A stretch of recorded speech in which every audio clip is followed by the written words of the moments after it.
Welcome to The Last Word, brought to you by Montgomery Bank. I'm David Jenkins. He's Chris Popst.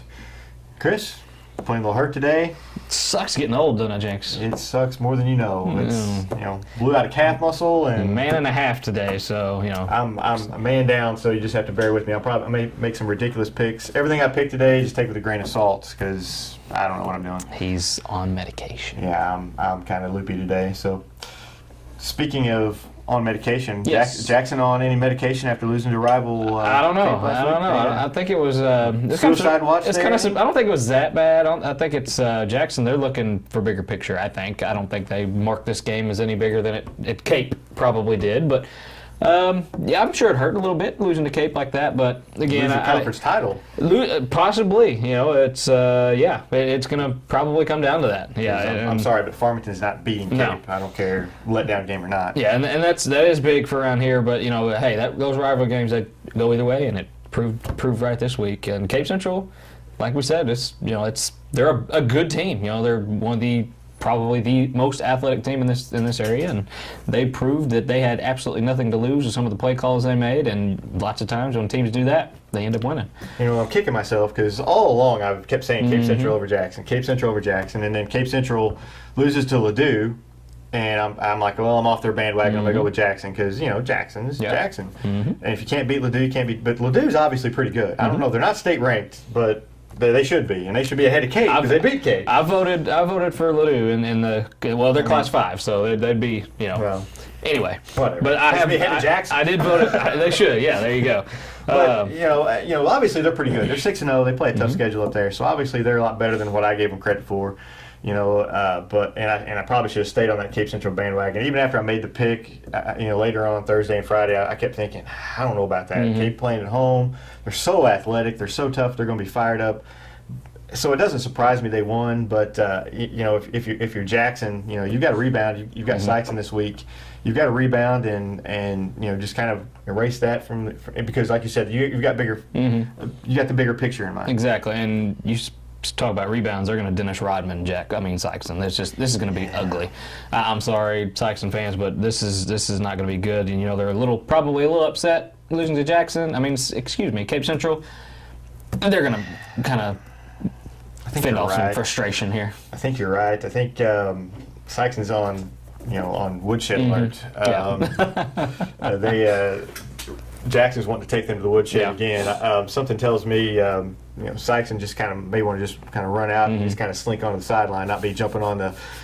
Fortunately, it's at Sykeston this year; they can jump on their own bulldog, but don't don't antagonize Jackson. Don't tug on Superman's cape. But the game is at Sykeston. Sykeston coming off of a brutal loss to Poplar Bluff. A missed extra point, a blocked extra point away from tying the game late. Poplar Bluff won that one, and Sykeston they're kind of hitting a spot of their schedule where it's not looking good as far as wins go. It's tough, and Sykeston is struggling offensively. Defensively they're okay, and Jackson's going to pose a problem for them, because of Dante Van Dieven.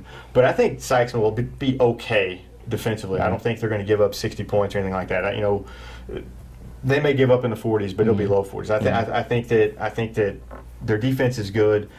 Offensively, though, they're just can't move the ball. They just can't. You just can't get the ball in the end zone, and it's a tough way to lose. To getting a point after block like that. It's just they've had 2 tough losses in the last 3 weeks, and to Dexter, with the trick play, you lose on that, the hook and ladder. It's you feel bad for them, but at the same time, they kind of beat themselves at times with penalties and turnovers and just untimely, just kind of bonehead plays that you just don't, or you're not accustomed to seeing with a Sykeston team. And Jackson, they will make you pay for those bonehead mistakes every time, unless you're Cape Central. Of course, Cape Central didn't make many mistakes that game, but anyway, with that in mind, we have also another kind of close game, I think, this week. Our game of the week, unofficial game of the week, Dexter at New Madrid. New Madrid is coming on strong here lately. They beat Carruthersville. They end up, they pulled out a few wins where you thought that they might struggle a little bit, but here you are. And Dexter still don't really know about Dexter. I think they're probably not as good as we touted them to be after they beat Sykeston, but they're not as bad as we think they are either. They're just right in the middle. Yeah, they beat Kennett.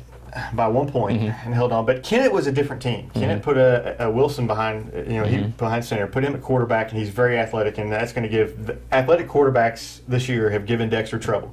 If you look at all the games that they've lost, the quarterback has ran for close to 200 yards each and every one of those games. Matter's not going to. They don't have that threat at quarterback. I mean, Dryden can run a little bit, but he's not the speed threat that they've seen with other teams. So I think Dexter's going to keep this game close. I think they can pull it out the end. But, special teams, I think, win this game for Dexter. New Matter, they finally decided, getting the ball to the right people. Stevenson getting the ball a little bit. I think they get the ball to the right people. They're getting the ball out, in space, and they're using their athletic ability. So that's good for them. But I think in the end, Dexter wins on special teams. Well, it might be good that you did pick Dexter, because a little birdie told me that a certain New Madrid player is not playing for them anymore, and that's Willie Jimerson. He is not playing for New Madrid. He had a big week last week. He did, and I don't know if it's. I'm not really sure. He kind of fizzled out last year as well, and this year he's done the same thing. But basketball's coming up. And the basketball is coming up. I won't discredit that at all, because the kid is a talent in basketball, a major talent in basketball. But they still have plenty of athletes. They do. They do. Javarcus Ward, he's a short, little speedy guy that can make things happen. Aston Newsome can catch passes with the best of them, and I'm a little higher than most on Dryden as far as running the ball. He's deceptive in the option game. He can make things happen. Definitely doesn't have the speed that a lot of quarterbacks have, but anyway, he kind of runs an option game efficiently. I'm taking New Madrid in this one. I'm just kind of playing the numbers game. They beat Carolsville. Carolsville took Dexter to the woodshed, to use one of your terms. I'm just taking New Madrid in this one. Well, Sykeston beat New Madrid, took them to the woodshed, and Dexter beat Sykeston. There you go. You can't. That's one thing. You can't do that. But I compare scores. I'm trying. I got to find some way to do this and try to get on some kind of a winning streak. I'll be honest. I just flipped a coin and it landed on Dexter. So I'm like, okay, Dexter win this it by year. A point after. This year, I mean, that's your best bet. I mean, it's just like you said last week. It's just a parity thing. I mean, it's not great quality football, which means everybody else is just kind of shrunk down and everybody's just right here. There's a lot of parity, and another parity game you got in Class 2 is Portersville and East Prairie. Yes. I think that's going to be a close game. It's at East Prairie. I think Portersville wins this game close, but it wouldn't shock me to see East Prairie win. Portersville likes to run the football, but I think defensively Portersville is better than East Prairie, and I think that's what gets them. My thoughts exactly. You got Derek Priggle, which you've touted as one of the best linebackers around here, and that's true. I saw him, last week. He just kind of single-handedly just kind of took over a game at one point, and Portersville, they're very physical on defense. And East Prairie on offense, they're hit and miss. I mean, so they can put up 20 whatever points they'd put up on Scott City in one quarter, and then all of a sudden, goose egg. I mean, there's just hit and miss with them. And Portersville, they got all their running backs back, as far as I know. They came out healthy after their win against Scott City. So that's going to be tough for East Prairie to bring down. They got a lot of guys that can run the ball. I've got Portersville in that one as well. Let's see here. What about Kelly, man, they won another game. Kelly surprised me, not by winning. We picked them to win, but the fact that they held Charleston to 6 points, and their defense kind of surprised me. I thought that the speed of Charleston would give them some problems, but obviously not. They dominated that game. I think they're going to play Crowsville closer than a lot of people think. I think Crowsville pulls it out, but I think Kelly's going to play them close, and Kelly just keeps getting better and better, and that's good to see. To give any kind of credit to Charleston, I believe they did have a few injuries to their skill guys. That did limit them a little bit, but still, Kelly, hats off to their defense. It's their, I think, a second shutout by their defense. I think Charleston's only touchdown was a defensive touchdown, a pick six, I believe. But that's the second week that their defense has not given up a point. For a small school, for a first-year program in Kelly, they're not kind of. I don't want to put them too high on this pedestal, because I look at their wins and they beat winless, well, maybe one win, or winless Fulton County and St. Vincent, and that's kudos to them for winning those games. They were supposed to win those games, but those are three teams that's not really quality wins, I would say, right now. Beating Crowsville would be a quality win for a Kelly program. That would be a huge win. Yes. I don't think they get it, but I think they play them closer. I think a lot of people think Crowsville's going to go in there and win by 40 points or run a clock. I don't think it's going to happen. I think it's going to be a closer game than what people think. Yeah, it's a new environment for Crowsville. Kelly's at home. It's always raucous there. I'm still taking Crowsville along with you, but we've got Cape Central going to Farmington. Now, Farmington is probably one of the lesser Farmington teams we've seen in a while. I know Sykeston pulled out a win there, but for Farmington, they're just not the same Farmington we've saw the last few years. Cape Central coming off a big win against Jackson. I see Cape Central pulling out a big win. I think Cape Central will roll, and they'll be a little bit of a letdown. It may be a slow start for them, but they'll pick it up because Farmington's a tough place to play. It's got that great drive there, and although it's not as bad as going from Sykeston, but still it's a terrible drive on those roads. But I think Cape Central wins it, 30 points. I think one of the biggest questions is how many points will Malden score this week? Well, you said an over/under. I know that. Charlie's talking about for 5, so I'm saying like 50. Oh, I think they'll get over 50. They're averaging almost 60 points a game. They're averaging, if not, it's high 50s. And this is a chance for them to, last year they had a chance to win their first conference title since 2006, and Chaffee beat them. This is their chance to kind of, they will win the conference title tomorrow night, or for Friday night, and they'll score over 50. I like Coach Vickery. They'll score over 50. Well, Chaffee, poor Red Devils. They're winless. Their best player, arguably, Trevor Moorhead, he goes down. He's out for the season with the ACL injury, and it's tough right now in Chaffee land. Yeah, Chaffee, they can't score, and Malden's only given up one touchdown. Their first team defense has only given up one touchdown all year, and that was last week to Hayti, and they were pretty ticked off about that. So. I think it's going to be a shutout. I think it's going to be bad. I'm sorry. just bad. Just cover your face. This is going to be bad. I'm sorry, Chaffee.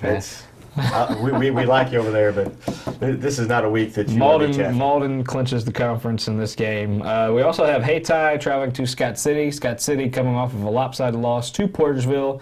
Portersville also beat Hayti by a very comfortable margin. I'm taking Scott City in this one. I like what I see from their passing game. They're just different with the way they do things. They'll have 4 wide receivers on this side, 1 in here, and pick on somebody. They do things differently than a lot of teams do around here. I'm taking Scott City if they can stay healthy. I don't know exactly. They took a big loss to one of their linemen / linebackers. They gotta be healthy this week. I'm going to take Hayti. Hayti is more physical. Portersville really struggled with Hayti until the very end. And Hayti or Scott City kind of got blown out by Portersville. I think the physical nature of Hayti and plus their athletic ability is just too much for Scott City. I think that Hayti will win that one by a touchdown or so. I gotta stick with the Rams. They were my dark horse picks for the year. So there you go. Loyalty. It's sometimes a curse. Anyway, Maplewood, Richmond Heights. They travel to Papa Bluff in the Who Cares game. Papa Bluff rolls Maplewood. Maplewood is one of the very Well, they had to forfeit a game earlier in the year because not enough players. So something tells me Papa Bluff may have an edge in this one. Just a small edge. They're coming off a big win. It'll be a nice game for them. They'll get over 500 in that one. And for you guys that don't know, we always have our Friday night stories are up Saturday night as early as we can get them on. You can always go to our website at standarddemocrat.com/sports. You can always follow along with our Twitter accounts at The Last Word and SD Sports.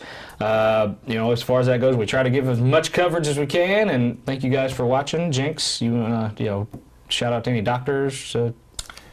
Please help me. It sucks getting old. Help us all. See ya.